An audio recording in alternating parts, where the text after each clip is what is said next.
Today we're going to bring some syringes for your cooking. This is perfect for Thanksgiving and also marinating your meat, and that's what we're going to do. They give you the little brush too, silicone brush.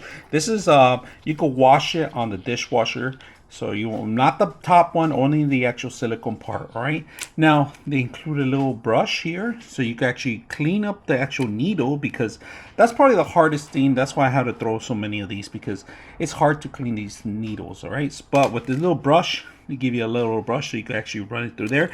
When you first get it out, the needle is embedded in there. Today we're going to use one of them to see how well it works. We're going to set up our meats and we're going to test it out. So let's go ahead and do that. All right, so let's take a look at the actual ingredients. So I'm going to use a Lori lemon pepper for my steaks, and I always like to inject them, right? When you're injecting them, make sure you put the needle part to the bottom and then just pull back a little bit.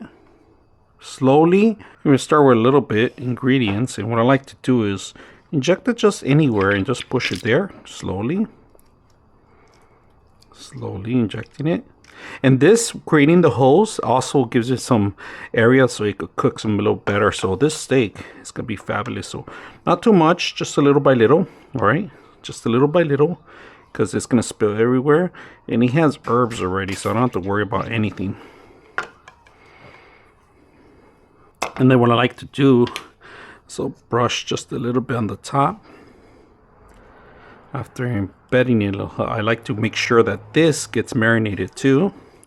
We have to repeat the cycle twice on back and forward.